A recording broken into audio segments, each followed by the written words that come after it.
Почитувани, добар ден. Ништо нема да биде во ред, се додека главата на криминално-рекетарскиот октопод е на слобода и го командува рускоско обвинителството. Македонија е распната на меѓународниот столб на срамот. Јасно е дека со Зоран Заев на власт, мафијата си доби своја држава и институциите наместо во служба на граѓаните ставени се во служба на криминалот.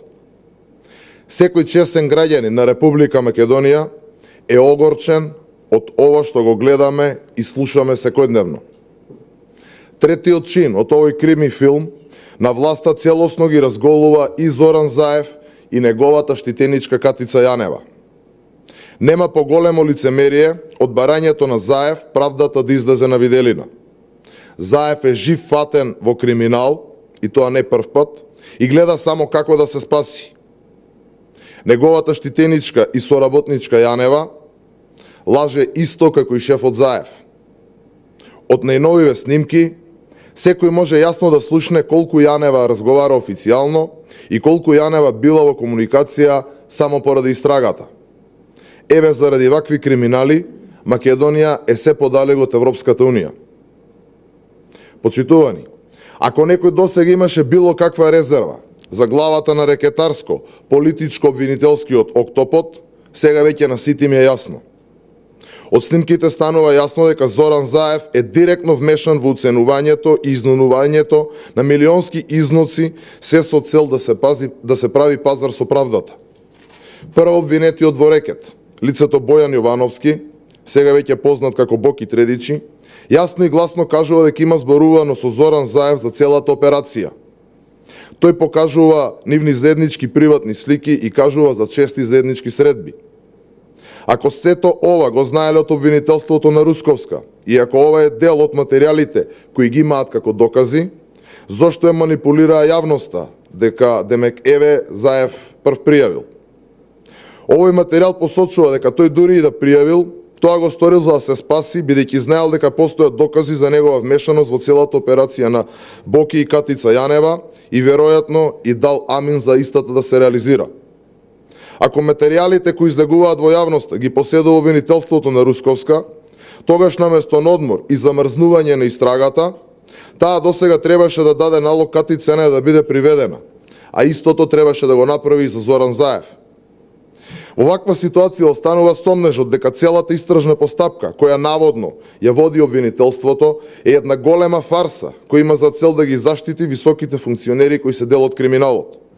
Да се остави толкав простор за уништување на доказите не е водење на истрага, туку уништување на истата. Боки Тредичи не само што кажува дека има зборувано со Заев за изнудата, туку и во материјалите тврди дека тој нема да прави проблеми. Ова е потврда на сомнежите дека Боки 13 не бил сам. Ако веќе станува јасно дека Катица Јанева комуницирала и давала насоки, сега веќе постојат сериозни индиции дека исти вакви насоки на лицето Боки му давал и Зоран Заев. Не е тешко да се утврди каде патувала торбата Луи Витон полна со 1,5 милиони евра.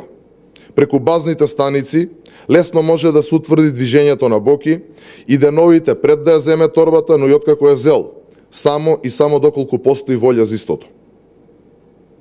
Почитувани, во живо гледаме уништување на правната држава. Гледаме дека обвиненија биле подигани се со цел после тоа да се прават милионски пазари и рекет со нив. Гледаме како врхушката на овој октопод прави се само за да биде спасена. Гледаме дека луѓе како Димитар Димовски, Дејан Митевски и останатите за ништо лежат во затвор. А Катица Јанева, Зоран Заев, Радмила Шеќеринска, Кочо Андјушев и останатите, кои се поврзани со криминал, уживаат на плажите и лицемерно повикуваат на расчистување на случајот. Оставки од сите инволвирани во овој рекетарско-политичко-обвинителски октопод и итни и неодложни предвремени парламентарни избори е единственото можно решение. Ви благодарам. Прашања? Вие упорно тврдите дека премиерот Зоран Заев е вмешан во ова, но ние немаме слушнато ништо од него во овие снимки. Единствено што излезе е дека Боки 13 вели дека тој ќе среди со Заев. Може би Боки лажа. Од друга страна, Заев самиот кажа дека со Боки 13 се среќавал само од хуманитарни побуди. Зошто го обвинувате премиерот без при тоа да имате снимка за него? А тоа е хуманитарна работа. Работа на обвинителството е токму тоа, да испита поврзаноста со сите од врхушката на власта кои биле поврзани со овој случај, да ги повика на информативен разговор или сослушување, давање исказ како сакате, и ако утврди, потоа да преземе мерки. Од друга страна и сами откажувате дека имаме лице кој што е прво осомничено и кој го посочува токму премиерот дека бил запознат и давал инструкции и дека немало да прави проблем во целиот овој случај за рекет. Меѓутоа, она што е најбитно во овој момент и во однос на ова прашање се однесува на Зоран Заев е дека, ако се сеќавате, пред само неколку месеци имавме една дефиниција за Зоран Заев. Кажувам, негирам, заборавам. Јас би додал и лажам. До сега се што кажал Зоран Заев излего токму спротивното.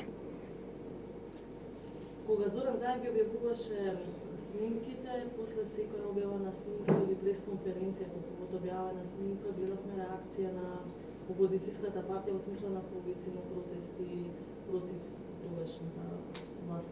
Што се нови пресконференции во МРДПМ ќе прави? ВМРО-ДПМ се што ќе преземе во следниот период, за тоа благовремено ќе ви информира. Како што знаете, во многу наврати сме кажале, ова е партија која што се раководи врз основа на демократски принципи на делување. Телата кои што одлучуваат, извршниот и председ Централниот комитет, ќе заседаваат и ќе донесат заклучоци во однос на следните действувања. Секако дека делот ова што напоменавте не се исклучува да се организира или да се случува во следниот период. Дали ќе влијае цела ова афера на изготвување на законот за СЈО? Што се однесува до позицијата на ВМРО-ДПМН, таа е јасна, недвосмислена, прецизна и концизна. Нити во еден момент не отстапивме од нашите барања и нити во еден момент во иднина ќе отстапиме. Значи да, возможно е да се продолжи со преговорите и очекуваме да продолжат преговорите и очекуваме власта да ги прифати нашите барања. Ја негирате рускоска, специјалното обвинителство го негирате, има потреба од ново специјално обвинителство? Видете, не негираме никого, значи само се водиме од тоа што го гледаме.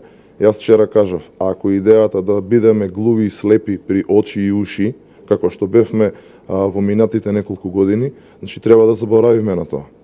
Значи луѓето се максимално компрометирани, максимално се ставени надвор од колосек и од игра, што не може да станува збор за истите тие луѓе покрај ова се што го гледаме да продолжат да ги обавуваат функциите кои што ги обавуваат.